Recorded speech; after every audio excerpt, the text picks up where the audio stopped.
আজকে হচ্ছে 25শে ডিসেম্বর। আজকে কি দিয়ে গুড মর্নিং শুরু করব? মেরি ক্রিসমাস সবাইকে। আর হচ্ছে কি এই যে কেক কেক খাও, কেক দিয়ে শুরু হবে আজকে ফার্স্ট ডে। একটা হচ্ছে এগলেস কেক, যেটা এইটা, আর ওটা এগ আছে। এইটা যখন কাটবো তখন আপনাদেরকে দেখাবো খাওয়াবে আর খাওয়াবো। হ্যাঁ, তো তোমরা তো সবাই জানো আজকে হচ্ছে 25শে ডিসেম্বর, মেরি ক্রিসমাস। তো সবার বাড়িতে নিশ্চয়ই কেক হয়েছে, কিংবা কেক মানে খাওয়া হচ্ছে, কিংবা কিনে এনেছো। তো আমিও কেক বানাতাম, কিন্তু এই বছর তো জানো আমি যেহেতু প্রেগনেন্ট, সেহেতু অত কিছুর মধ্যে আমি থাকতে পারবো না, সেই জন্য কেক আর বানাইনি। এক বছর বানিয়েছিলাম, তো হাজব্যান্ডের খুব পছন্দ হয়েছিল। কী বলো তো, ও যেগুলো পছন্দ করে ওকে বানিয়ে খাওয়াতে আমার খুব ভালো লাগে। যেহেতু আমি প্রেগনেন্ট, বাইরে সেরকম কিছু খাবার আমাকে ও খাওয়ায় না। তো ও বললো যে যেহেতু আজকে 25শে ডিসেম্বর আছে, কেক খাবে না তা বললে কী করে হয়। সেই জন্য ও করেছিল কি, একটা এগলেস ফ্রুট কেক এনেছিল, যেটা একটু ভালো কোয়ালিটির, যাতে কোনো অসুবিধা না হয়, কিন্তু তাও একটুখানি খেয়েছিলাম। তারপর দেখো কেকটাকে কেটে নিচ্ছি সবাইকে দেবো বলে। বাড়িতে অনেকজন আছে, তো সবাইকে একটু একটু একটু করে দেবো। আর ছোটোবেলায় সত্যি কথা বলতে ক্রিসমাসের আনন্দটাই একটা আলাদা রকমই ছিল। আর হাজব্যান্ডে তো সেরকম একটা ছুটি থাকে না, মানে ছুটি নেই বললেই চলে। সানডে করে আসে, ও সবসময় বলে তোমাকে যদি এই সময় একটু সময় দিতে পারতাম প্রত্যেকটা হাজব্যান্ডের মতো, তো তোমার আরও কত ভালো লাগতো, কিন্তু তুমি তো অল্পতে সন্তুষ্ট। সেই জন্য ভগবান হয়তো তোমাকে অল্প কিছুই দেয়।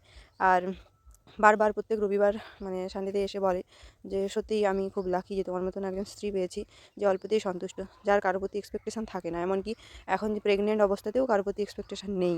আর আমি যেটা দিচ্ছি বা যেটা করছি, বাপি যেটা দিচ্ছে সেটার মধ্যেই আছো। আর তোমার ছোটোখাটো চাওয়া পাওয়াগুলো তো বাপি আর আমি মিটিয়েছি এতকাল। আমি তখন বললাম যে আরও সারা জীবনটা যেন তোমরাই মেটাতে পারো, আমি যেন নিজে থেকে নিজেরটা মেটাতে পারি, এরকম কথা হচ্ছিল। তারপর কেকটা আমি কেটে নিলাম। আসলে কি বলতো, দিনটা বড় কথা নয়, হচ্ছে মানুষগুলোর ব্যবহার, মানুষগুলোর ভালোবাসা, এটাই হচ্ছে সব থেকে বড় ব্যবহার। আর সব থেকে বড় যেগুলো তোমার মনে দাগ কেটে থেকে যাবে। ও এটাই বলছিল যে এই সময়টাতে তোমার সঙ্গে যে যে ব্যবহার করছে সেগুলো তো তোমার মনে থেকেই যাবে। আমি বলছি শুধু আমার নয়, আমার ভেতরে যে বড় হচ্ছে তার মধ্যেও থেকে যাবে। তো আমি যেই দিন যেটুকু সময় ওর সঙ্গে কাটাতে পারি, যেটুকু সময় ও পায়, সবসময় পজিটিভ কথাবার্তাই বলে, যে কেউ না থাকুক আমাদের ভগবান আছে। তো ভগবানের ওপর সমস্ত কিছু, তার উপরে কেউ নয়। যে যাই করুক, যে যাই বলুক, বারবার আমাকে বলে দিয়ে যায় যে তাতে আমার কিচ্ছু যায় আসে না, তুমি তোমার মতন করে ভালো থাকো। তারপর আমি একটুখানি কেকটা প্রথমে খেয়েছিলাম, তো কেকটার টেস্টটা দারুণ ছিল।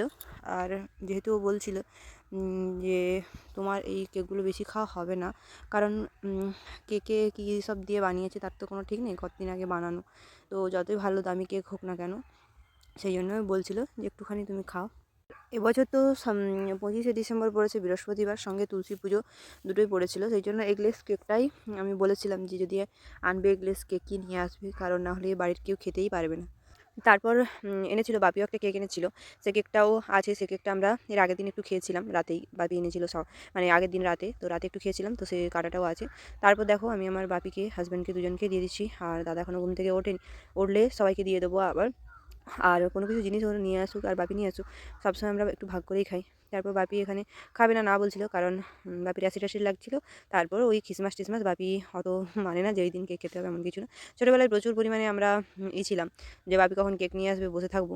তারপর দুজনে আমার দাদার সঙ্গে আমার প্রচুর পরিমাণে কেক খাওয়া নিয়ে হতো, আমারটা খেয়ে নিত, এরকম হতো। তো সেই প্রত্যেকবারে ক্রিসমাস এলেই এই কথা মনে হয়। তারপর আমি বাপিকে ওখান থেকে একটু দিলাম, দিয়ে ওকে একটু খাইয়ে দিলাম। তারপর ওকেও প্লেটে করে দিয়ে দিলাম, মা বললো বাবুকে প্লেটে করে দে। তো ওকে প্লেটে করে দিলাম, ও আমাকে একটু খাইয়ে দিল। আর সেটা না ভিডিও নিতে নিতে ভিডিওটা বন্ধ হয়ে গেছে। তো যাই হোক, আমাদের এরকমই চলে, একটু ভালোবাসা একটু বেশি ও আমাকে ভালোবাসে, সেই জন্য। আবার ও যে এসেছে তা নিয়েও সমস্যা আছে, মানে সমস্যা বলতে কি, যে হাজব্যান্ড তার ওয়াইফের কাছে আসবে তা নিয়েও অনেক লোকের সমস্যা থাকে, সমাজে কিছু মানুষ থাকে না সেরকম। তারপর দেখো ওইখানে কেক খাওয়া দাওয়ার পর ওকে বললাম যে রোদে তো অনেকদিন বসা হয়নি, চলো রোদে বসবে। দিয়ে রোদে বসছিলাম সকালে। তারপর কী জানি কী মনে হলো, কারণ আমাদের এখানে রোদ ভালো পড়ে। তারপর রোদে বসেছিলাম মুড়ি খেয়ে দিয়ে এসে। তারপর কী বলো তো, ও তো কোনো সময়ই পায় না।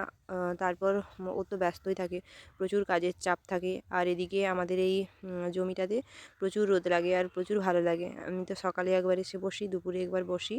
আর এখানে সমস্ত জামাকাপড়ও মেলা হয়। তারপর মুড়ি টুড়ি খেয়ে দিয়ে এসে বসেছিলাম একটুখানি।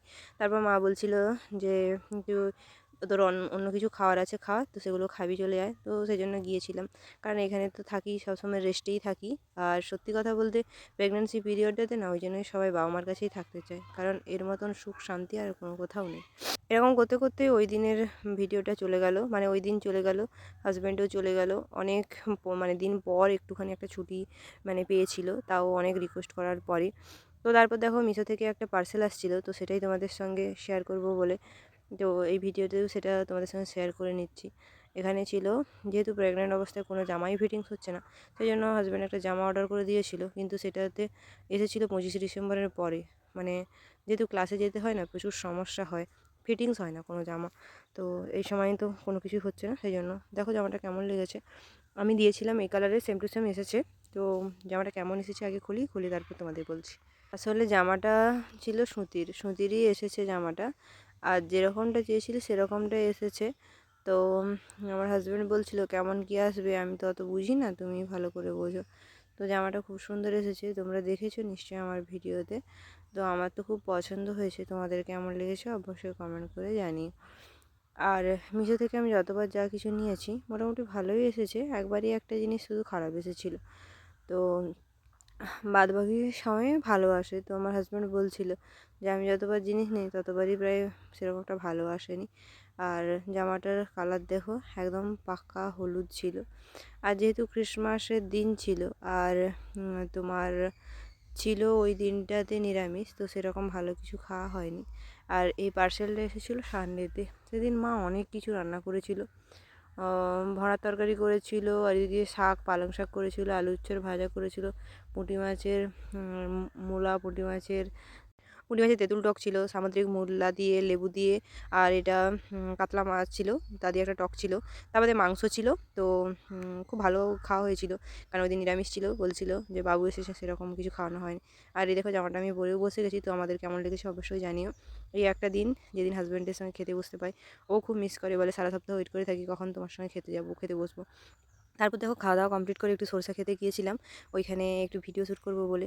আর বেশিক্ষণ আমাকে ওখানে শ্যুট করতে দেয়নি এই কারণে, কারণ ওখানে কারেন্টের তারটার অনেক কিছু ছিল, ওখানে ঢুকতেই আমাকে দেয়নি। তো সেই জন্য একটুখানি ক্লিপস নিয়ে চলে এসেছিলাম, আর কয়েকটা ভিডিও করিনি তা নয়। আর সত্যি কথা বলতে শীতকালে সরষে ফুলগুলো কত সুন্দর লাগে।